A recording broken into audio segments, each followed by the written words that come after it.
I did update the book. Originally it was published in '98, and then I did a 50-year update in 2013, which largely was the Tippit family story, because in that intervening period, I got to know the family. When I say the family, I mean JD's brothers, sisters, cousins, friends. In '98, after the book was published, one of his nieces posted a review on Amazon, and at that time they actually posted email addresses, and they had her return email address, and I contacted her, and that opened the door. And over the next 15 years, I got to know them, went down, stayed with them. I was embraced by them ultimately. They made me their family historian, if you will. Quorum Radio, baby.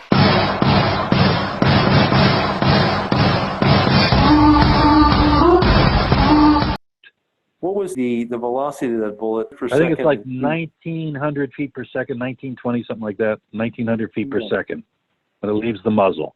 And once it passed through the 4 to 6 inches of Kennedy's upper right back throat area, it would still be moving, according to Luke Hagen, his son, at about 1,800 feet per second. So it hasn't lost very much velocity at all. And one thing they did show absolutely conclusively is that even though a bullet will, a round like that will pass through up to, and they showed where they fired through wood and stuff, or just maintains a straight trajectory. Once it exits, it begins to yaw. So it begins to tumble. And the wound that hit Conley, in the back was elongated, so it was tumbling. Didn't come in from an angle. I know some people made that argument for a lot of years, but they proved, the Haig boys proved that that's not possible either. The bullet was elongated, the wound was elongated because the round had begun to tumble. So you got to conclude that, all right, so Conley is hit by a round that has hit something else, okay? And the president's round goes through his throat. Where did it go, right? Because that's the first question. Did it hit anything in the car? Is there a round still moving at 1,800 feet per second would have put a hole in steel?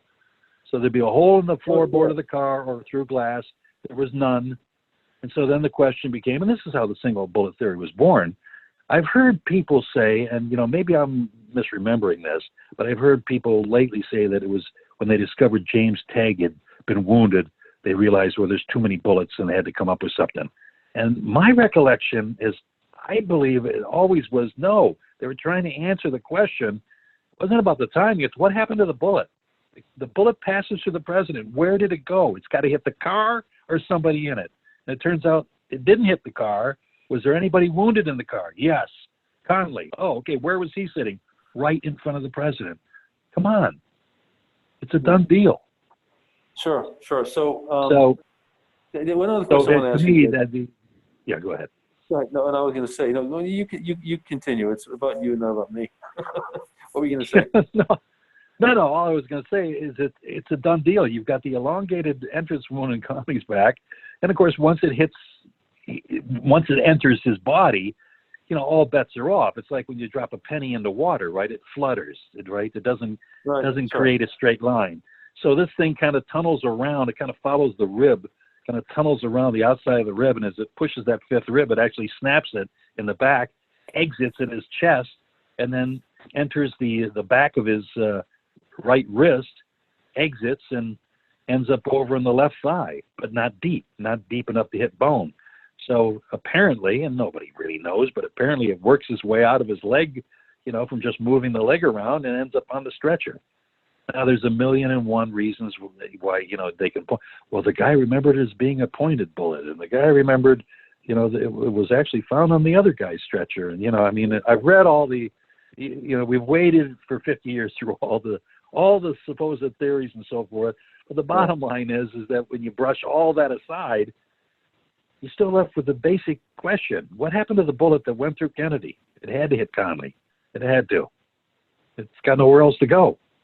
Right, sure. And he's very close to him. So now, the other thing is this, is that just as you said, there were witnesses who said that Oswald, getting back to J.D. Tippit and his shooting, that there was witnesses saying he was going west and others saying he was going east, and they could both be right. I'm wondering if it's possible that both could be right concerning this whole issue of the head trauma from the shot to the head.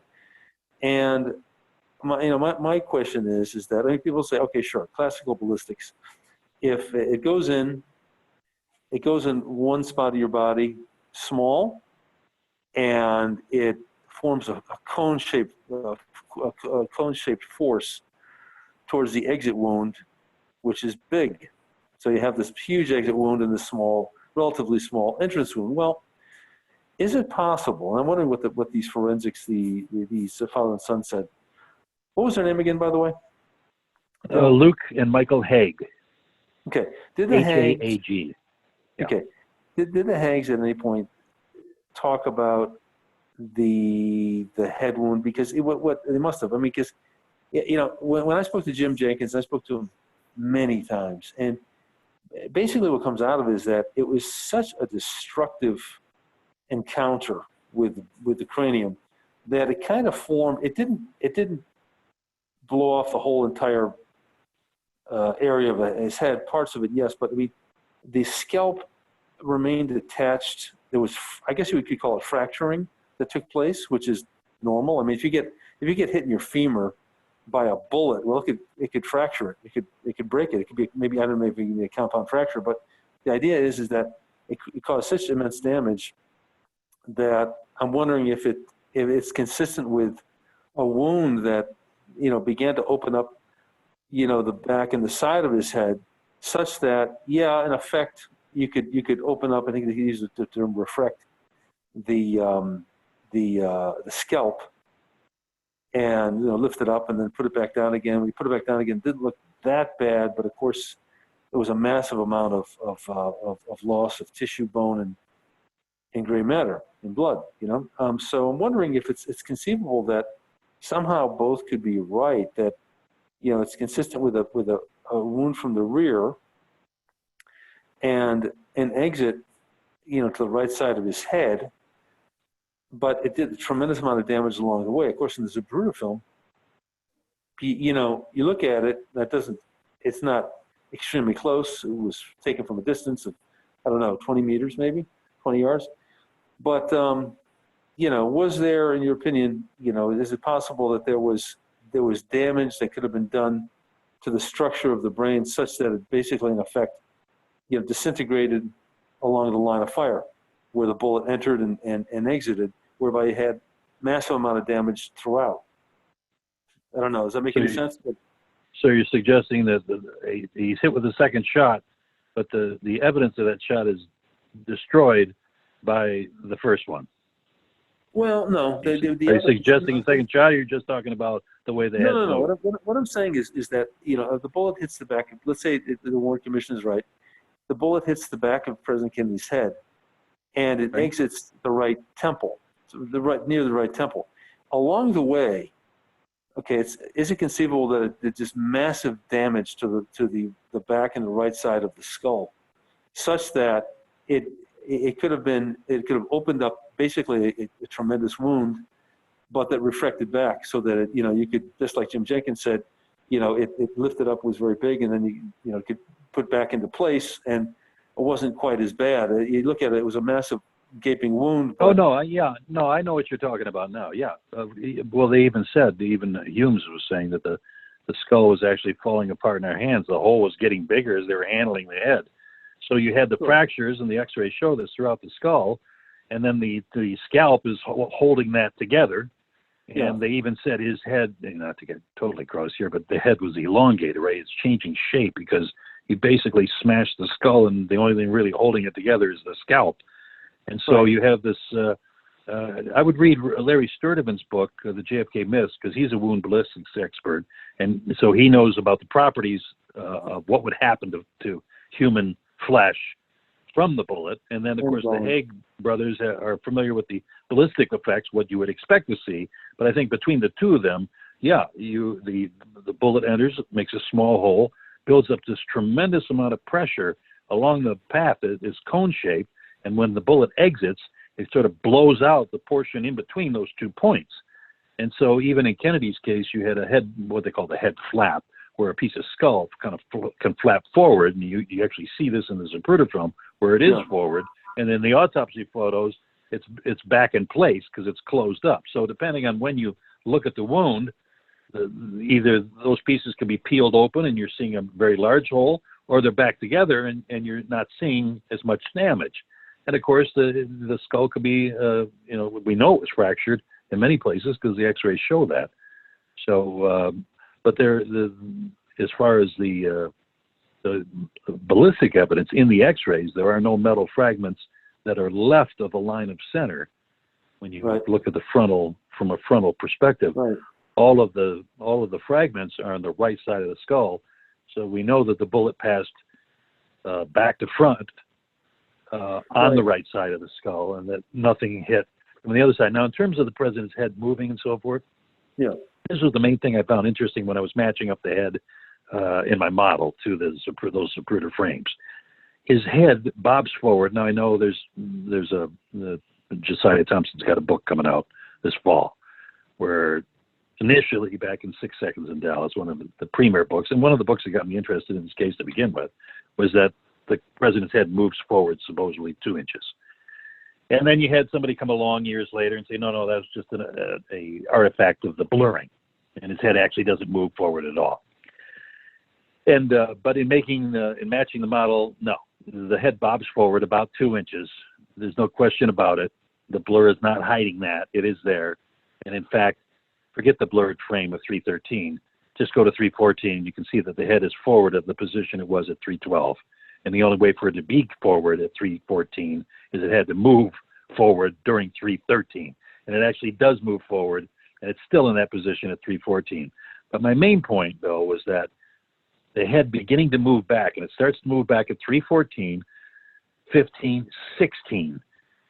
At 15/16, the head is back in its original position that it was, in terms of the back of the head, at 312.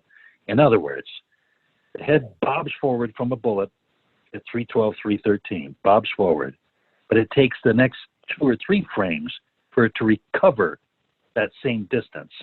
So that tells you that whatever force struck the head at 312, which we know is a bullet because we can see its effects at 313, we know that whatever that force was, the force, whatever it is, that's causing the head and body to move backward and to the left has to be a lesser force. So when that film was first shown on TV, people, all they had ever seen of people being shot were in Hollywood movies, where they'd hook up guide wires and a guy would take a shotgun blast and he would fly across the room.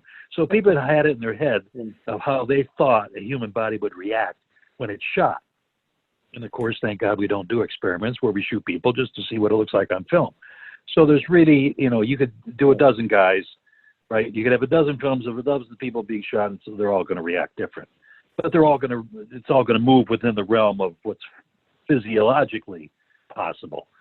And again, I'm not a medical expert, but those that are, and physicists who are, have said that the movement of the president back and to the left is consistent with a neurological spasm, if you will, where the body goes rigid from the sudden impact to the brain, the sudden shutting off of all those systems, and that it's inconsistent, as I would say, based on just what I did, with the bullet being driven. You can't drive a body with a bullet.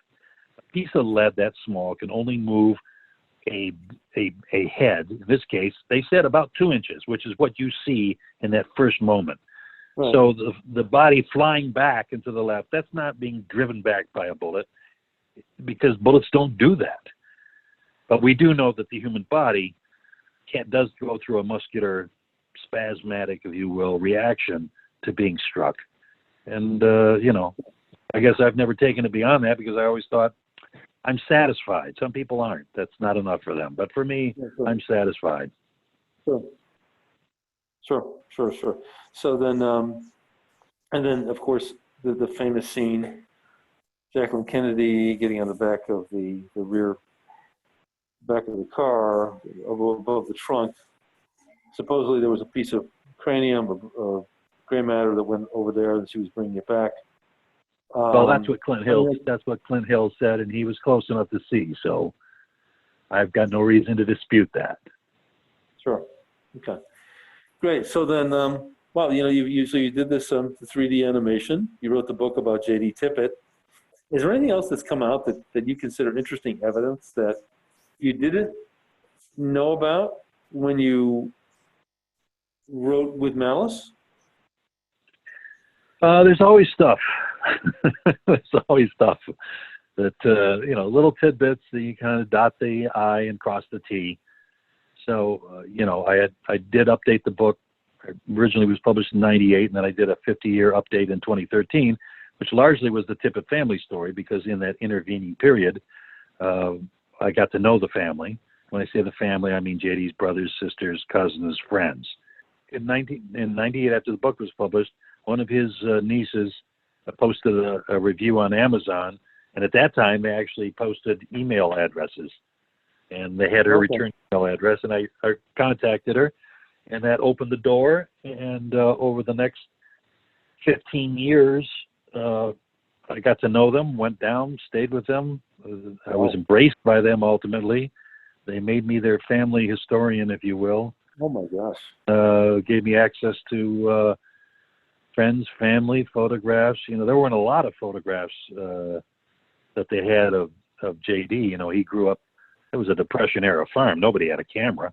If they did, sure. it was a cousin come over, he got a picture, and maybe you never saw the photo.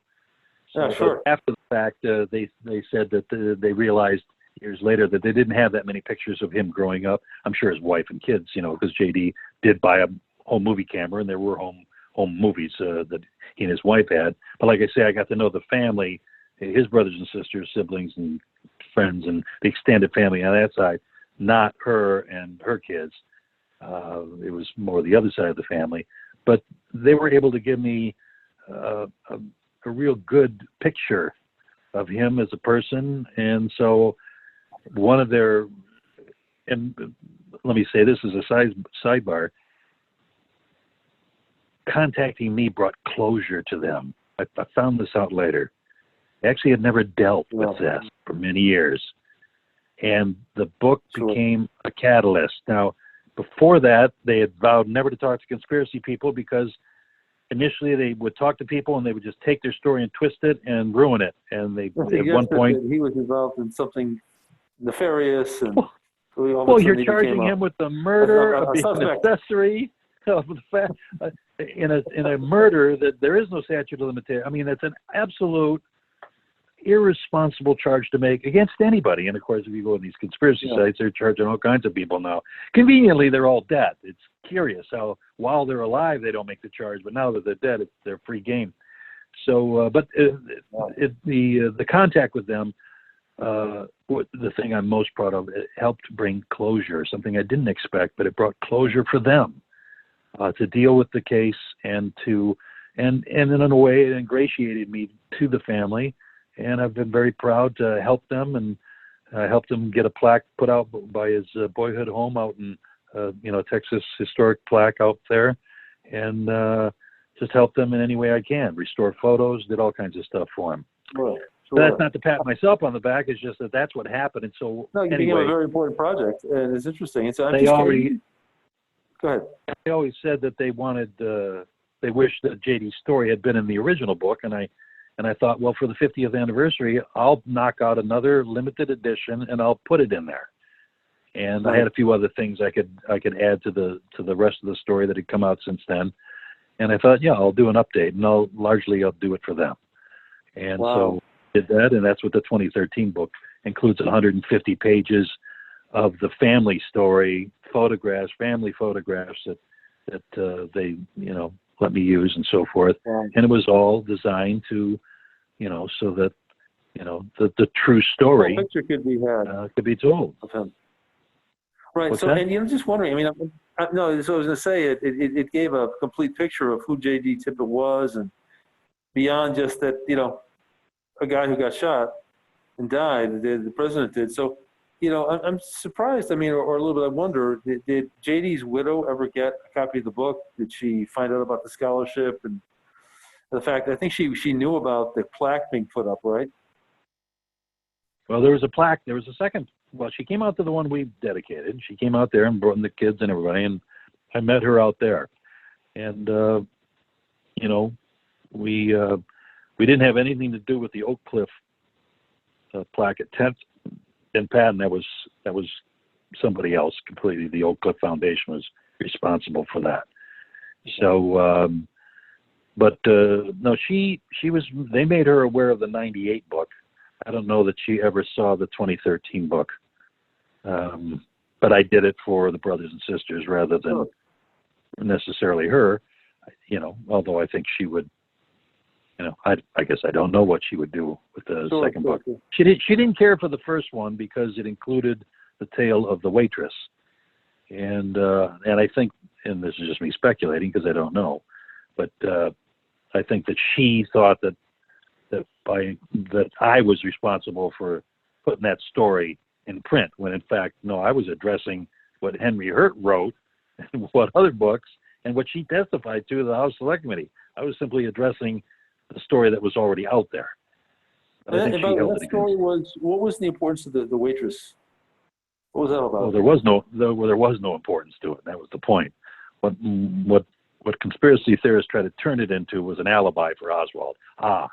You think there's no other suspect that could have gunned down JD? Maybe it was this waitress's husband. So they built up. They had absolutely no evidence, and they just built up a lot of innuendo and supposition. And so then, to do a thorough book on the Tippit murder, well, you got to deal. That was one of the prime things conspiracy people were using to hammer that to get Oswald off. So you had to deal with it. I had to deal with it. You couldn't ignore it. So I dealt with it, and by investigating it and trying to figure out, all right, did she live over there, and so forth and so on. And it turned out it was nothing but a red herring that actually was made up. Yes. Completely How many red herrings are there? But this one was made up by a well-known conspiracy researcher from that period who was considered the Tippit expert, made that story up. And I went all the way around the barn with it. And all through all of his sources, I went all the way around, and I come back to the beginning, and it turned out, no, he was the source of the whole damn thing. Oh, my gosh. All right, so well, listen, what a waste of time. But anyway. Wow, amazing. How many, this is the big question is, how many red herrings are there associated with the Kennedy Tippit shootings? Almost all of it is red herrings. Oh my gosh. Anyway, Dale, listen, thanks a lot, Dale Myers, Quorum Radio. The book, of course, is With Malice, Lee Harvey Oswald and the Murder of Officer J.D. Tippit, available on Amazon. Any other places can you get it? Goodreads or Barnes & Noble? You can go to oakcliffpress.com, which is my publishing arm, and you can get it directly through me.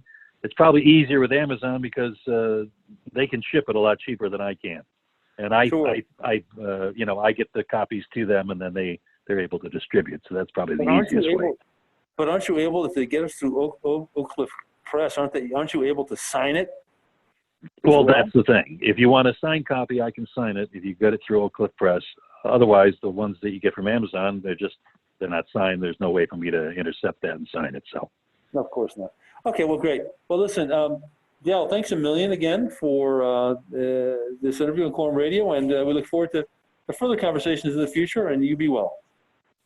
Well, thank you very much, Bill. You had some great questions. I really enjoyed it. Thank you very much. Likewise, mutual. Okay, thanks a million, Dale. You have a great day. Sure thing. Okay. Bye-bye.